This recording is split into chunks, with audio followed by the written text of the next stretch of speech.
Do you have a full bush? No. Do you have a full bush? No. You know what I'm interested in is like, who has a full bush these days? I think a lot of Gen Z have full bushes. Do they? Yeah, I think that's a thing.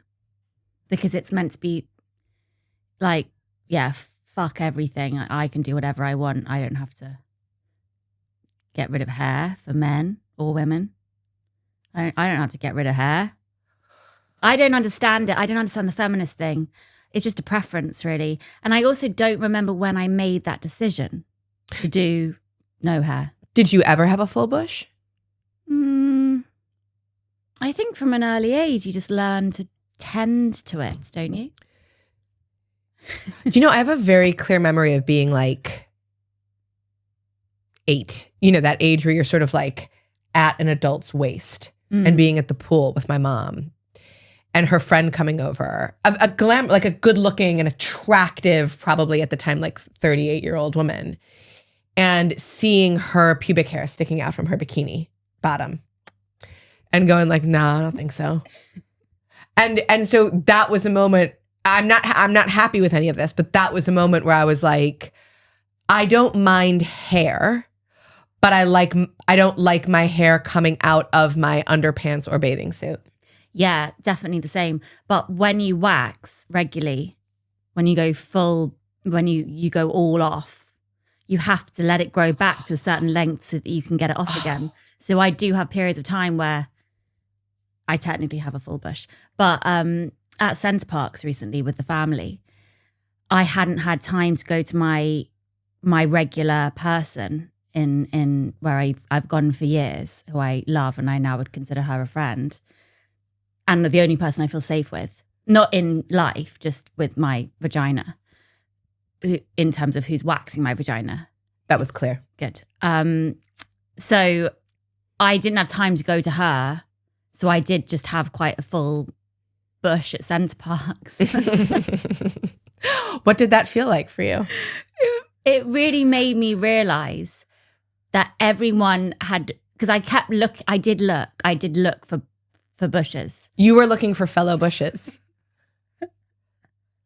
I was going around wading through the toddler pool thinking, none of these women have bushes. They've all prepared for Centre Parks. So did you have, it's little fellows and ladies just peeking out the outside? And you had to really zoom in to see them. And you're blonde, so yours are probably like faint. But if you did look, you could see them. And so I was kind of aware as I was looking at all these women that they didn't have these strays. So they must have organised themselves before Centre Parks, which is quite impressive, really.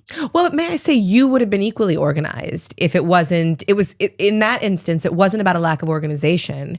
It was about a devotion to one woman. Yeah, I would have to travel 2.5 hours to see her. It would be a very expensive wax. What makes this one waxing woman feel so safe to you? The first time I went in for a wax, it was really scary.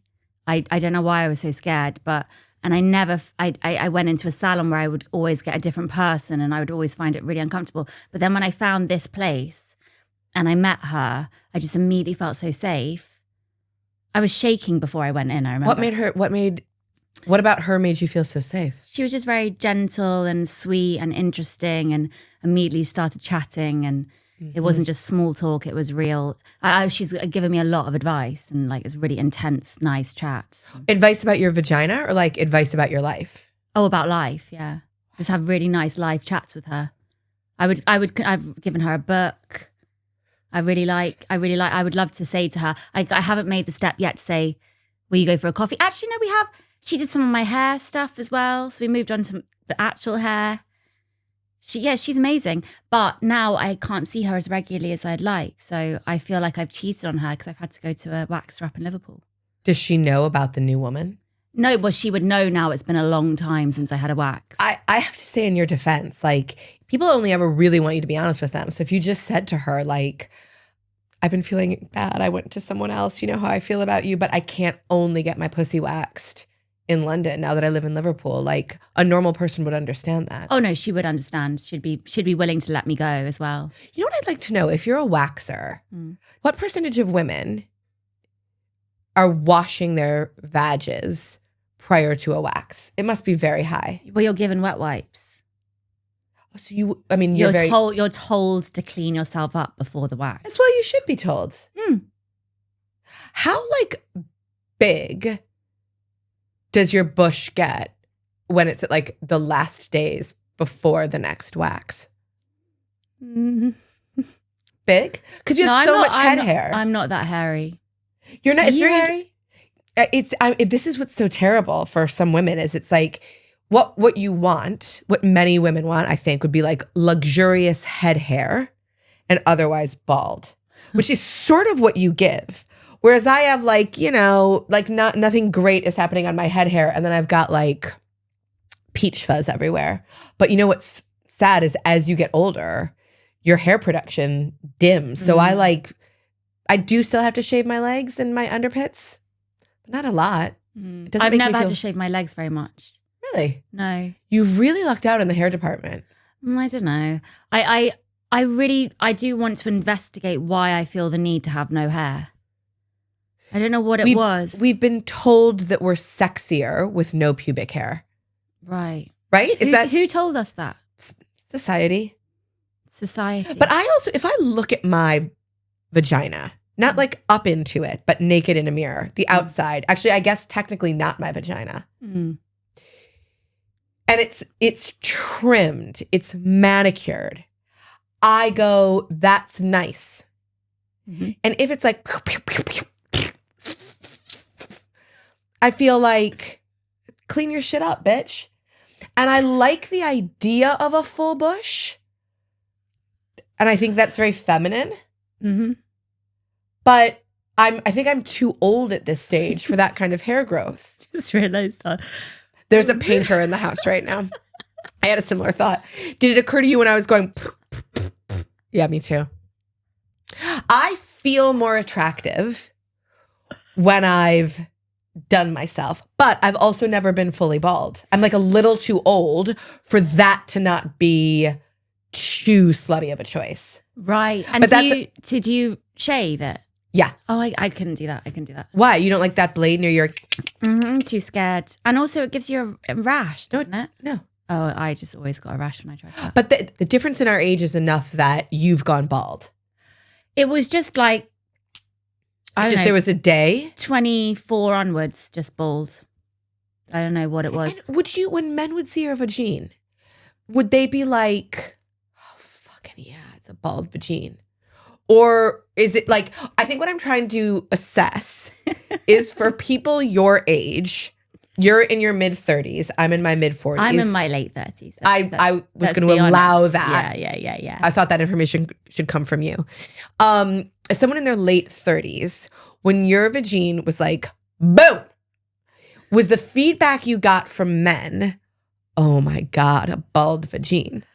Or was it like, oh yeah, they're just used to a bald vagine, so they don't give a shit. That's what they expect. That's what I'm interested in.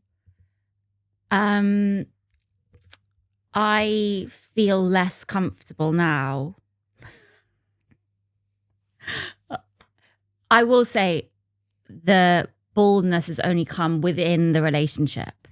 Oh, you only went bald for your man? I think so. I think it was when I was in relationships. So I think between relationships, I'm not bald. Oh, so in other words, you give your sluttiest self to the men who devote themselves to you. Yeah, and it's kind of a mutual, it's something that, yeah, this sounds pathetic, but I guess I do it for him more than me. Does he shave his scrotum and penis? Yeah. He doesn't shave all the time, but it's like a treat. But then again, I'm not very observant, so you notice, yeah, I guess you do notice, but it's less obvious than a bald vagina. Yeah. It's not like, so a guy would have to be really hairy for you to be like, whoa, you shaved your balls. Yeah. Have you ever been with a man with a hairy back? Yes, but not like Yeti hairy. What about you? Yeah, I had a boyfriend with a hairy, like not as you said, not Yeti hairy, but hairy. And I don't even, it's funny, you look back on these things and you're like, who the fuck was I that bothered me? Like, Yeah. I had not been through pain yet that I was bothered by a sprinkling of hair on a guy's back who was like 34. Anyway. Yeah. Have you ever been with a like fully bald guy? I mean, like hair bald. Yeah. Yeah. And I hate myself too much to like hold myself to high standards with men physically. I genuinely do not understand women who have like, I have emotional boxes that need to be ticked. Like, I want you to be funny. The idea that I would be arrogant enough to hold you to a physical standard. For example, excuse me, but like he has to be over 5'10", or like, excuse me, but like I can't with a bald guy. I'm like, where does that self-confidence come from? Oh, I agree. I'll fuck you if you're short. I'll fuck you if you're bald. I'm a bottomless hole of self-hatred, and I will take you if I feel like you worship me. Yes. Maybe that's the trade-off. It's like, you can be 5'6", but you better treat me like a treat. That's nice. Do you feel that a man shaving his ball sack makes it look bigger? Oh, yeah. It's an optical illusion, isn't it? Do you care about a big ball sack? I don't really care about balls. Do you care about balls? No, I don't think I do care about balls. No, I don't think I do care about. Do you pay balls much attention? Yeah. Do you? Yeah. Really? Oh, yeah. Yep. I know what to do, cradle the balls and work the shaft. Like, you can't neglect the balls. You can't lick the balls. You do lick the balls. Yeah. Yeah. You got to lick the balls. I'm not a child. No, I'm done. You're done? Okay. You've never had a Hollywood wax? No, do you think I should get one? Yeah, you've never had one. No. You need to it's really, it's great. Do you feel so sexual after it happens? But I mean, it's almost a taboo subject, isn't it? Tell me everything. Because people think that it's weird that we feel like we have to do that. Like, look like little girls again. Yeah, it's ridiculous. But there is it's very freeing. It's nice to just have nothing there for a bit. It's only a few days of glory though before it becomes stubble, incredibly painful. Yeah, and if you're not really on top of exfoliation and moisturizing, then you get a rash and it's really painful. And I have had I've had one very bad experience where I thought I was dying after a Hollywood wax because it got so inflamed. And you shouldn't have sex or have a hot bath too quickly after. And I did both of those things in quick succession. And I thought I was going to die. Why? What was happening to your vagine? It just all... it boiled up? It what's the word? Expanded. You got a puffy vagina? It was like I'd been stung.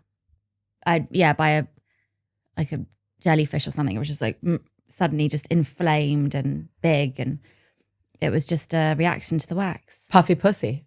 Yeah. That's not making me want one.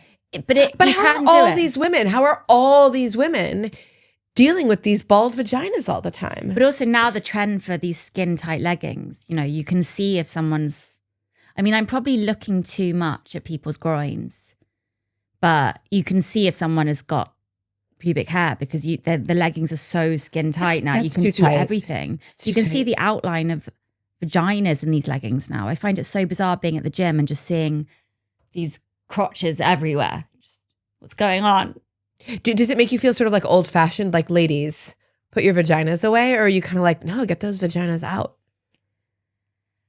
I think it's great. I wish it wasn't so cliche seeing people stare at these bodies and these outlines. So you see people in the gym staring as they're doing these squats or these kind of splits, and you just see people just staring. You can't, but then maybe people are there to get stared at. I don't know.